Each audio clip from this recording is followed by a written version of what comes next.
That's pretty cool. Well, welcome to the podcast.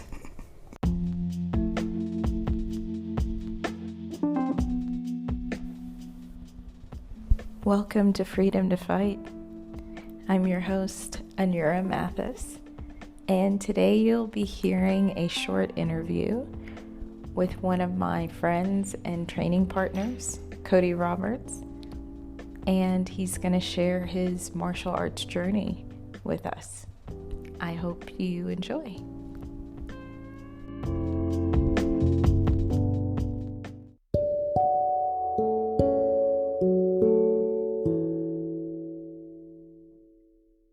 The idea is just to have a casual conversation. So if you're comfortable, cool. I'm just talking to my friend because you're my friend. Yeah. And now I love MMA. And I know you love MMA. Yeah, I do, so absolutely.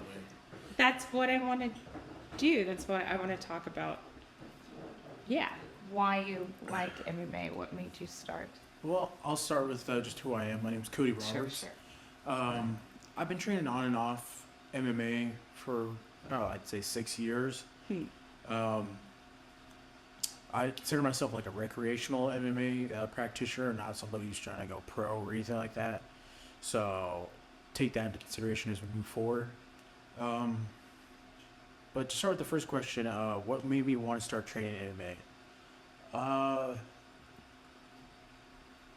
Back in like 2013, I started doing Krav Maga with Colorado Krav Maga, and there they had a kind of a very beginner jiu-jitsu class taught by someone who was doing it for a while, and I really enjoyed the grappling aspect of it. It was like something just like mind-blowing to me to be so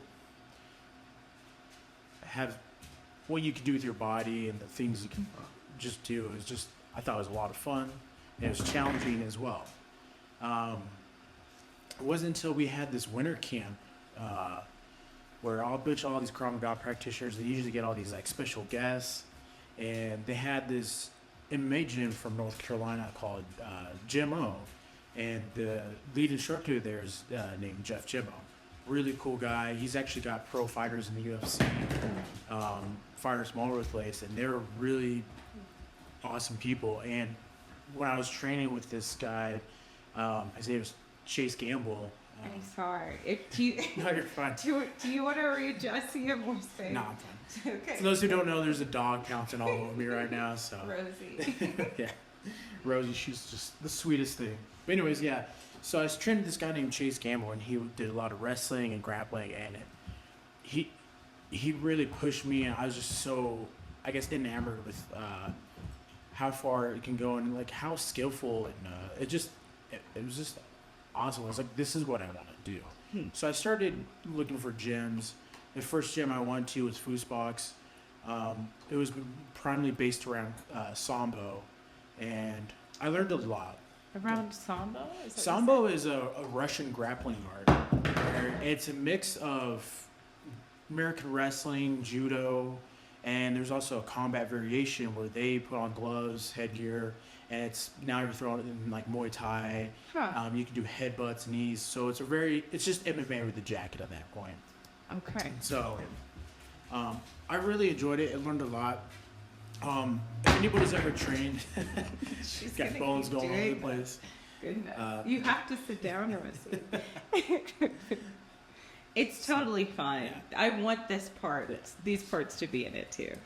I don't know much about Krav. Say it again. Krav Maga. Yeah. Krav Maga is an Israeli self-defense system. If you're someone who wants to have a very quick and easy thing for self-defense, I think it's very beneficial to a lot of people. If you're not looking to get MMA scene, I would definitely go Krav Maga if you just want something that, make you feel better walking the streets or feel like you can defend yourself until help arrives. It's definitely not like a sport fighting. Don't expect to go any high-level competitions. It's just very, very basic, but it's quick and easy to learn, and I think it's very effective for like police officers, military, and again, if you're someone who's not looking to compete or do any kind of sport like fighting, that would be the way to go. I'm gonna pause really quick just because I want to make sure that this is getting both of our mics. Okay. I should have paused before, so I'm gonna stop it.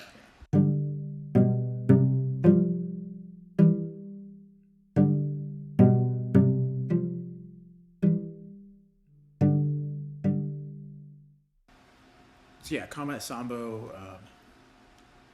This is just basically MMA with a jacket. That's Foosbox is a gym where I started MMA. The coach and we had some falling out, but what really drove me to leave that gym is actually one of the guys I was training with had a fight against the gym we currently train at, Limitless, and I knew Katie because of her little brother and I are friends, like really good friends, high school friends. And so I knew she had trained at that gym, at Limitless at the time, or she does still train there. And so I went and talked to her, and the guy who's fighting, I can't remember his name off the top of my head right now. But anyways, he's like, hey, if I win this fight, you should come train. I was like, okay. And we shook on it. Well, he won the fight, and I was like, all right, I'm a man of my word. So I was already planning on leaving the gym anyway, so Foosbox. So I ended up going to Limitless, and Ollie was really cool. He welcomed me with open arms. He's really understanding. How long have you been there? At Limitless? Yeah. Probably about 3 years now. Okay. It's weird to imagine, maybe 3 or 4. It's been the 5 years now. Yeah, so I was definitely not one of the first students he had, but I think I've been with him for a while now. It's weird. COVID had just made it seem like those 3 years were all blurred. Yeah. So I'm sure. Yeah, everything was just weird. That was a weird time. And I still think it is a weird time. Because you're going into a new martial art at that time. Mm-hmm. Right at the start of the pandemic? Yeah, pretty much. I was there for maybe like a year. The pandemic broke out, and and then met a lot of new people right before that. And when the pandemic hit, people were struggling to get money or just change their lifestyle or career outlook. So there's a lot of people leaving, and weirdly enough, though, we also got a lot of new people, which I thought was great. But yeah, so now, but training with Limitless for I would say 3-4 years now. It's probably closer to 3. I've learned a lot. Ollie has definitely helped me open up my game, especially in regards to striking. I feel more confident at the striking aspect. Beforehand, I just felt like I was kind of really all over the place, didn't really have anything to put together, and Ollie has really made me solidify my striking game a lot. And him getting to talk to other people, getting like Coach Veronica Costa, having a solid wrestling game is just phenomenal. There's not many places in Colorado, really in the country, that you can just have access to cash wrestling, Olympic level wrestling, Brazilian Jiu-Jitsu. It's amazing. So I really appreciate it. I guess I should look into wrestling. I guess it's an important aspect of MMA. It is. Okay. Well, I am just, learning about this art, sport, I guess, too. Yeah. And you just started talking about Ollie. We can talk about Ollie if you want. How you met Ollie. Yeah. And how did you meet Ollie? What was that like? So again, at that fight, he's pretty, he's trying to get his fighter at the time. He's definitely in that mindset, we're getting ready to go fight, and he's pretty neutral, stone-faced almost, but he's pretty cordial with me. It wasn't until I actually started the gym and we started talking, and I really found out this guy knows what he's talking about, and I'm he's definitely got experience, and you know, him and I, we agree with a lot of things, and we also disagree with a lot of things. I Okay. mean, that's no secret. When we're around the gym, him and I sometimes get into it, but at the end of the day, him and I love each other. Okay. We just have different perspectives on things sometimes, but you can't always get along with everyone. No one's ever gonna think Sure. the same. That's just not practical. But I love the guy. So Well, I think that's what I've experienced a lot is that it's really like a family. Like not I think when people say that, that's just like kind of a cheesy way to talk about something, but really like a family, like arguing like a family, like siblings and Yeah. like that happens. it absolutely is a family, and I love it because it's true. I know it's cliche to say, but I, everyone there is like, you know, can feel in that stereotypical, oh, that's my brother, that's my big brother, that's my little sister or whatnot. Like that's what it feels like. Yeah. So I absolutely love it. That's how I feel too. And I think that's probably what's helped me, keep going because there's been a lot of gaps. Mm-hmm. But so I'm just gonna get into the Yeah, next question, absolutely. and I don't have to go in order. Yeah. But what would you say your biggest regret is? My biggest regret in life or towards MMA? And Both. well, that's kind of hard to tease apart. But MMA. So in regards to MMA, I think my biggest regret, honestly, was just not starting this sooner. Didn't start the whole grappling MMA stuff until I was at least in my 20s, like 21, 22, maybe 23. Yeah, How old are you? I'm If you don't mind. 31. Oh, So, okay, yeah. okay. Yeah, Okay. I actually just turned 31 today. Today's my birthday. No way! Yeah. Oh my gosh! Happy birthday! Thank you. You came over on your birthday. Yeah, right? That's cool. So, yeah, I wish I would have started sooner. And for any people who are listening to this who are aspiring, if you're young, try to get to a BJJ school or wrestling program at your local school. It is so beneficial, especially, I mean, you look at all the top MMA contenders, they have solid wrestling backgrounds. Phenomenal. And it's just something I wish I would have started sooner. So. I'm gonna go back to that because you just gave some advice, and I want to ask for more advice later. But what would you say is your biggest achievement then?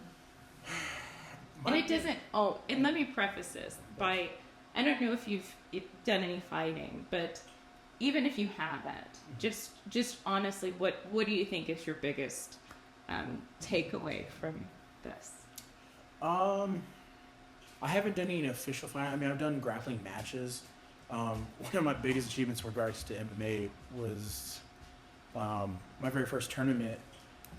I competed at it was a submission only tournament, and Like that. we had a no gi and a gi division, and I had been trained. I felt more confident in no gi at the time because I had done more no gi grappling up until that point rather than gi. So I thought I was going to come out first in no gi. I ended up coming in third place, which isn't bad considering we had like 5 people in that pool, and I was like, all right, well, third place, it was my first short. I'm not gonna honor myself. I ended up taking first to gi, and I thought I was gonna lose that because I was not that experienced, even with the Samba background. I thought I was gonna dominate with the takedown and stuff, but when it came to just straight, when it came to the ground, I didn't feel as confident. I ended up taking first, and I was surprised by myself. So, I guess with that being said, don't doubt yourself. You never know what you're limited, what you're capable of. So, I feel like there's a moment in class one time that I think Ali didn't want us to pair up because the size difference. I don't know if you remember this or not. Yeah. But I was like, no, I want to do this anyway. And it's one of the first times I didn't doubt myself. yeah. So I could have been unsuccessful, but I was like, at least I'm trying, Yeah, you right. know? Yeah. I'll say advice for both people, like men and women going into this, don't be afraid to, for women, don't be afraid to go and practice with bigger sized people, because they're going to push you, and it's also going to just work your technique. Sometimes I prefer to go with women because I know that they're going to be more technical because they can't outstraight me. That's the problem. Sometimes with guys my size, it's easy to lose on technique and just go strength to strength. But with women, sometimes I'm having to like pull back on my strength and try to focus on technique. And if I know I can't do a technique, that's reason for me to like, okay, this is my weak spot, so I need to go back and work on those.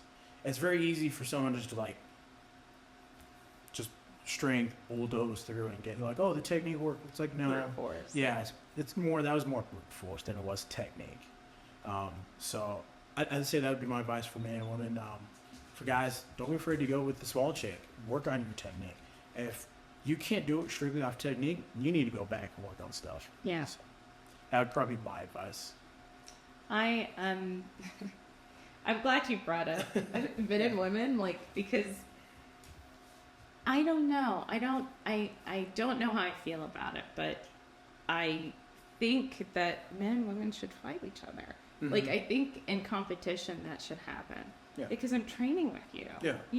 Like, and the training aspect of fighting is just rehearsing the fighting, right? Right. I don't know. I think there's so much emphasis on gender, and it's. Mm-hmm. I really think this is essential for everybody to know. I think everybody should know how to fight. Yeah. Absolutely. Honestly. Absolutely. Men and women should fight. I agree. I think it has to be within somewhat of reasons. I mean, you can't have someone like, I don't know, Daniel Cormier, big guy, fighting this 5'5", 100-pound female. I feel like that would just be completely too extreme. But I definitely think if you have people who are closer to like body type, I mean, it'd be interesting to see that. Why do you say that? Because of the size. Like, what's the fear there? What's the risk there? So for like someone like Daniel Cormier, like he's a big guy. I mean, muscle just extreme. Because when you're competing, you're not just using technique. You're going 100%. Everyone's going 100%. And I just think that that's going to be more prone to injuries. Granted, this is a sport. Like, well, of course there's going to be injuries. But I think the injuries will be so far greater than what is we would consider with MMA. That's why I think, so, like, having that huge weight and size discrepancy might be a little bit too much. But at the same time, if you're on the streets, you don't get to pick your opponent. Yeah. And I guess the streets is like everywhere outside the gym. Yeah. There's plenty of men that don't care if they hurt a woman. Yeah. So, absolutely. I don't know. Yeah. Not having that experience fighting you, I wouldn't know what to do. Right. Well, I would agree with you. So, like, so Veronica Carlson, one of our wrestling coach, amazing. And I tell people this even at work, like, any guy who's never trained anything, who thinks they can just take on like any female fighter, needs to check themselves. Veronica Carlson, I'm still pretty like, I'd say novice when it comes to grappling, especially like just American wrestling. But I'm a big guy for those who can't see, and Veronica was probably about half my size. She picked me up and high like back bend arched me, like threw me over her head. It was the first time in my life I've ever seen my feet towards the ceiling, ever. And it was, I couldn't believe it. So. I need to see this. So, wait, so this is Wednesdays? That's her class? Yeah, okay. That's her class. And Coast is on Sunday? And Coast is on Sunday. Yeah, okay. I've got to go now. I met her the one time at Mark's fight, and he's like, that's you. You're attractive. You're so pretty. I kind of feel like everybody is there. It's like a group of people that somehow flock together. Yeah. a good group of people, the best group of people. Absolutely. I love everyone, and even the new people I haven't maybe met once or twice. I think we do a good job of keeping really genuine people there. If you're a fake or just I don't know, trying to get clout, I don't think you're going to fit in with our particular gym. We're very, very family approached, and we really care about each other. So, again, I love our gym. So. Yeah, and all the kids classes. I saw there's a kids class yesterday, and it's reached that far for me too. Just the fact that I talked about it the one time on that first time on Facebook and Instagram, my nieces and nephews that follow me. Mm-hmm. Oh, I want to do that. Yes, I'm cool. No, but I want to influence them because I know that there's so much trauma in my family. I know that this would help them because it helped me. Mm-hmm. So it's been such a great experience. It's been really trying too. Yeah. And I think that's maybe made it even better, the challenges. Yeah. Well, you can ask me a question now if you'd like to. You can ask me more than one, but I'll just be mindful of how much time we have. I guess I have two questions. The first question is, what are you hoping people are going to get from this, and who do you plan to? You hoping everyone listens to this, or what's your target audience right now? It's I guess not specifically a target or audience, really just the public. I guess the idea is to have free information, mm-hmm. because I guess I'm at an impasse in my career that I'm okay with making money the way that I do, mm-hmm. but I don't know if I only want that. I don't want the relationship to be that because someone is sick, that's how I'm going to make money. Yeah. I want it to be that if somebody's in need, they're able to get information without me needing to profit from it, right. And there's got to be some sort of balance because I don't want to go hungry. Right. I have to earn some money. Right. Yeah. But I don't, there's so many people that are in a position and they abuse their position. Mm-hmm. And so that's kind of my first thought is make this public, make it free or inexpensive, make it accessible to everybody. But also to tell people what I've experienced. Yeah. This has been like a life-changing experience for me. And if that could, for anybody that's listening, if anybody can have that experience, that's what I'm going for. Okay. And then I think my second question was, what are your goals being at our gym? Okay. What are my goals? I didn't ever have a goal to begin with. It's so strange that things happen this way.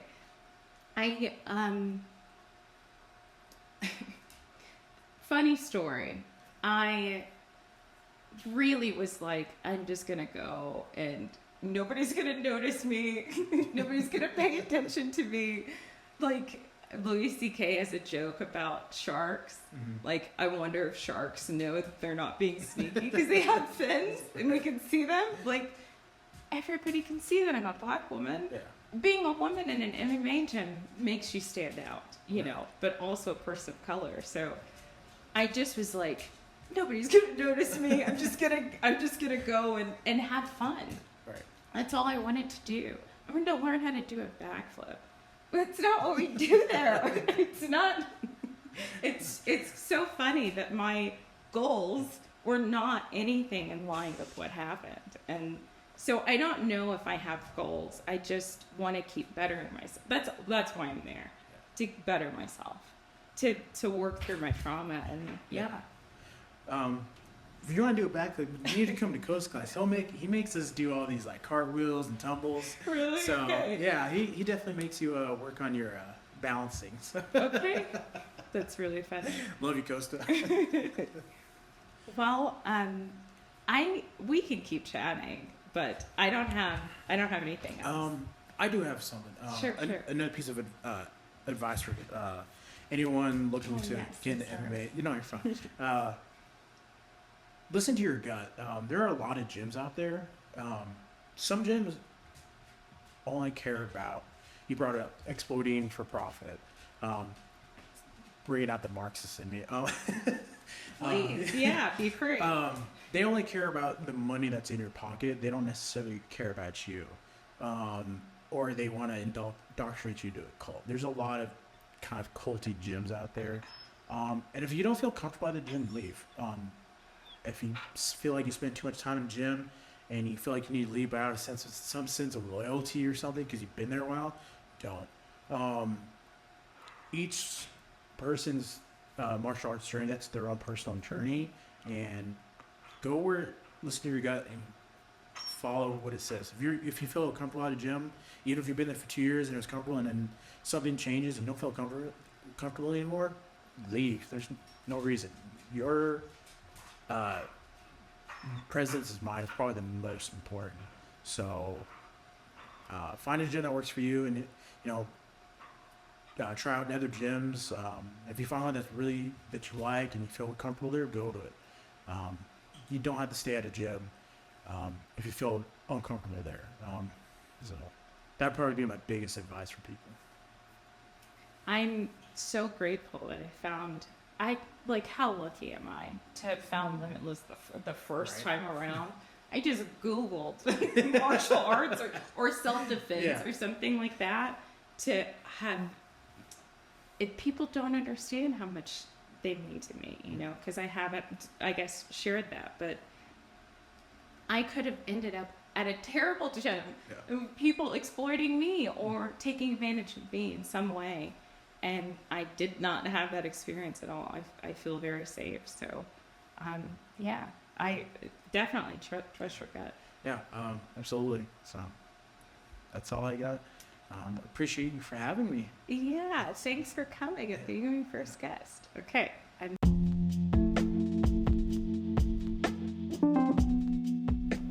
So that was my interview with Cody Roberts. He is a inspiration to me. He challenges me when we train at Limitless Martial Arts, and I've learned so much from him and from all of the people there. Like I said it in the interview, I feel safe and comfortable. I feel like I'm a part of a great group. So I'm really glad I was able to share that with all of you.